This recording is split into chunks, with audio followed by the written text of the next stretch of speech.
எனக்கு ஒரு புது ஃப்ரெண்ட், புது நண்பர் ஒருத்தர் கிடைச்சிருக்கார். யார் தெரியுமா? தெரியாதா? முதல்வர் அவர்கள் தான். இப்போ ஒரு நிருபர் ஒருத்தர் கேட்ட கேள்விக்கு, எனக்கு எதிரிகள்லாம் யாரும் இல்லை, அவங்க எல்லாருமே எனக்கு நண்பர்கள் தான் அப்படின்னு சொன்னாங்களே. அப்படி நாங்கெல்லாம் உங்களுக்கு நண்பர்கள்னா அப்புறம் ஏன் சார் கரூர் விஷயத்துல ஏன் மேல பழி தூக்கி போட்டீங்க?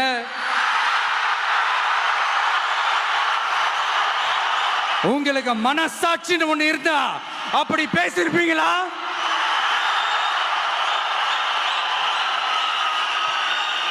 அப்படி நாங்களாம் உங்களுக்கு நண்பர்கள்னா ஒரு ஈவெண்ட், ஒரு ஃபங்க்ஷன் நடத்துறதுக்கு ஒரு இடமோ ஒரு பர்மிஷனோ ஏன் கொடுக்க மாட்டேன்றீங்க?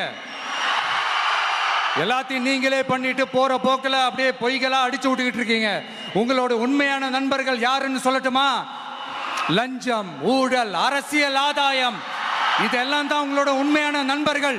நீங்க எப்படி வேணா இருந்துக்கங்க சார், நமக்கு அதை பத்தி கவலை இல்லை, நமக்கு அது அவசியமும் இல்லை. ஆனா உங்க ஆட்சி தான் தப்பான ஆட்சி, தமிழ்நாட்டுக்கு தேவையில்லாத ஆட்சி. கொஞ்ச நாளைக்கு முன்னாடி முதல்வர் கூட விசில் சின்னத்துக்கு வாக்களிப்பாரு அப்படின்ட்டு கற்பனையா ஒன்று சொன்னேன். ஆனா இன்னைக்கு நிஜமாவே நமக்கு ஆதரவா ஒரு கோஷத்தை எழுப்பியிருக்கிறாங்க. அது என்ன தெரியுமா? எங்க வாக்கு சாவடி வெற்றி வாக்கு சாவடியா. அதுக்கு அர்த்தம் என்ன தெரியுமா? எங்க வாக்கு சாவடி விஜய் வாக்கு சாவடின்னு அர்த்தம். அது சரி, மக்களோட இந்த ஆதரவை பார்த்துட்டு அவர் அறியாமலே எப்படி பேசிட்டாரு என்னமோ தெரியல. 50 வருஷம் எக்ஸ்பீரியன்ஸ் அரசியல்ல, உண்மை என்னன்னு ஒத்துக்கிட்டு தானே ஆகணும்.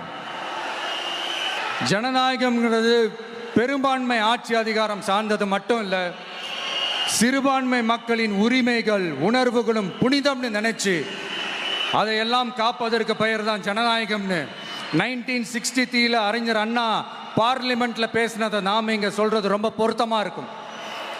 அறிஞர் அண்ணா சொன்னது தான் டிவிகேவோட நிலைப்பாடும். இந்த ஸ்டாண்ட்ல நாம 100% உறுதியா இருப்போம். யாருக்காகவும் எதுக்காகவும் இதுல சமரசமே கிடையாது. மதச்சார்பற்ற சமூக நீதி தன்மை தான் நம்ம அடிப்படை கொள்கைகள் ஒன்று. அதில் எந்த மாற்றமும் எப்பவும் கிடையாது. கரண்ட்ல இருக்கிற சில பிரச்சனைக்கு வருவோம். இந்த கரண்ட் பிரச்சனைக்கு வருவோம். மாசம் மாசம் கரண்ட் பில்லு கட்டுற மாதிரி மாத்துவோம்னு சொன்னீங்களே, செஞ்சீங்களா? நிறைய வீடுகளில் 100 யூனிட் தான் அந்த கரண்ட் செலவாகுது ஒரு மாசத்துக்கு. மாசம் மாசம் நீங்க அந்த பில்லு கொடுத்தீங்கன்னா அவங்களுக்கு அது ஃப்ரீ ஆயிடும். அவங்க அந்த காசு கட்ட தேவையே இல்லை. ஆனால் 2 மாசத்துக்கு ஒரு வாட்டி அந்த பில்லு கொடுத்தீங்கன்னா, இப்போ சப்போஸ் அது 200 யூனிட்டுக்கு மேலே போச்சுன்னா அது அவங்களுக்கு ஒரு மிகப்பெரிய சுமை தானே. பெண்களுக்கு பாதுகாப்பு நம்பர் 1 இருக்குது தமிழ்நாட்டில் அப்படின்னு சொல்றாங்க. அப்புறம் அது என்ன வி சேஃப் மாடலா? பெண்கள் என்ன சொல்றாங்க தெரியுமா? அது வி சேஃப் மாடல் இல்ல, வி ஆர் நாட் சேஃப் மாடல்னு சொல்றாங்க. இந்த சட்டம் ஒழுங்கு அது காணாம போய் ரொம்ப நாள் ஆச்சு. இவன் வேற, இந்த விஜய் வேற, எங்க போனாலும் இந்த மக்கள் கிட்ட இந்த சட்டம் ஒழுங்கை பத்தி பேசி ஞாபகப்படுத்திக்கிட்டே இருக்கான்னு முதல்வர் அவர்கள் அவங்க கூட இருக்கிறவங்க கிட்ட எல்லாம் சங்கடப்பட்டாராம். நாம் என்ன பண்றது?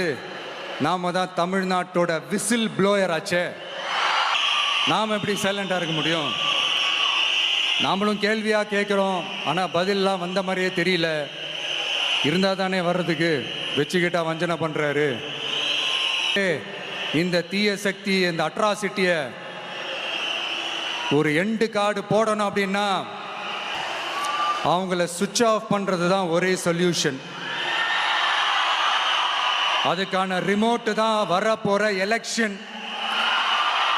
அந்த ரிமோட்ல நீங்க அழுத்த வேண்டியது ஒரே ஒரு ஆப்ஷன், அதுதான் நம்ம விசில் சின்னத்தோட பட்டன். இத 4 விஷயத்தை நீங்க செஞ்சாலே போதும்.